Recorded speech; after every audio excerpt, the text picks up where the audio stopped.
Welcome to Ashlyn's quick and dirty video on bone metabolism. So first, before we can understand how glucocorticoids affect bone metabolism, let's look at the normal situation in the human body. So here we have our white lines on the bottom and on the top, and you can think of that as representing any bone in the human body. We have our pink rectangles, which are going to be our osteoblasts, and we have this blue jellyfish over here, which is going to be our mature osteoclast.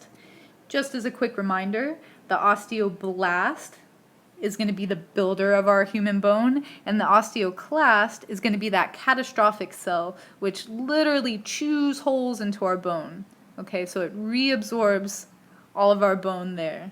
And both of these are important when it comes to bone metabolism. So now we're going to go ahead and focus on how we get this final mature osteoclast through this process called osteoclastogenesis. So let's go ahead and zoom out. Wow, look at all these things. So first, we have a cell from our macrophage lineage that's going to go through a series of steps. It's going to become that immature osteoclast. And then, through another series of events, we're going to get that final mature cell, which is going to have that function of reabsorbing bone.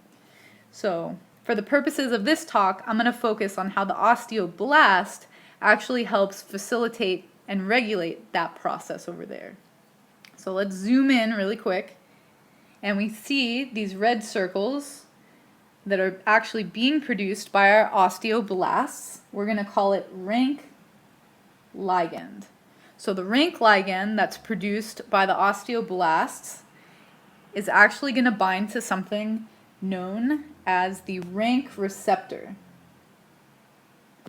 So this rank ligand is going to go ahead and bind to the rank receptor on the immature osteoclast, and that's going to stimulate the immature cell to become that final, lovely, jellyfish-looking mature cell that chews into bone. And also, like any good metabolic process, the osteoblast is also going to produce something that inhibits this pathway. And it's going to produce something called OPG. So OPG is actually going to inhibit this immature cell from becoming that mature osteoclast cell that chews into bone. So again, just as a quick review, the osteoblast produces rank ligand, and that facilitates this mature cell formation. And it also produces this little molecule called OPG, which absolutely inhibits that mature osteoclast formation. So now that we know a little bit about the normal bone metabolism situation, we can go ahead and zoom out and talk about how glucocorticoids might affect that process. So glucocorticoids are actually going to affect the process that we just described in 3 different ways. So the first way is it's actually going to increase the production of rank ligand. So on the osteoblast, there's actually a glucocorticoid receptor. The glucocorticoid comes over, binds to the receptor, and stimulates the production of rank ligand. The more rank ligand you have, the more immature osteoclasts are stimulated, the more mature osteoclasts are formed, and the more bone you have chewed up and reabsorbed. Another thing that the glucocorticoids do is they're going to increase the expression of the rank receptor. So not only do you have glucocorticoid receptors on the osteoblasts, you also have glucocorticoid receptors on your immature osteoclasts. So your glucocorticoids are also going to bind to your immature cells and going to increase the expression of these little green boxes known as rank, and then you're going to get more of that formation of the mature cells, which are going to, again, reabsorb that bone, chew it up, destroy it, however you want to think about it. And the third thing that glucocorticoids are going to do is suppress the secretion of OPG.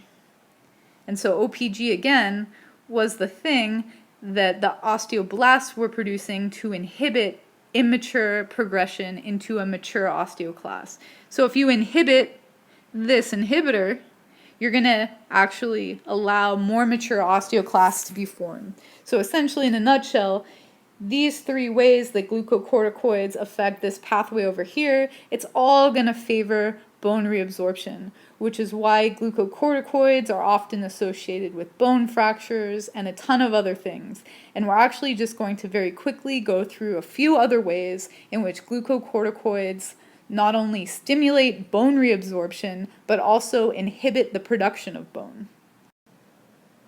Here we have a little summary table of some other ways that glucocorticoids can really affect bone reabsorption and bone formation. So all these factors on this side of the table are going to facilitate bone reabsorption, and they include decreased serum estrogen and testosterone. Glucocorticoids increase your urinary calcium, so they increase calcium excretion.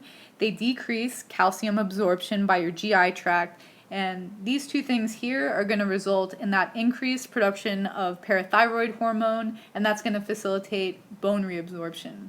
And if we move to this other side of the table, we have a bunch of things that facilitate decreased bone formation.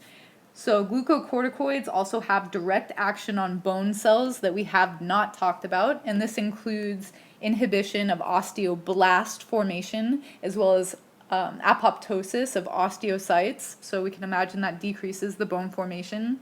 You have a decrease in serum testosterone as a result of glucocorticoids and a decrease in muscle strength, all things that decrease that bone formation. And if we look at the big picture really quick, the decrease in bone reabsorption and the decrease in bone formation is going to ultimately mean a decrease in bone volume, aka osteoporosis.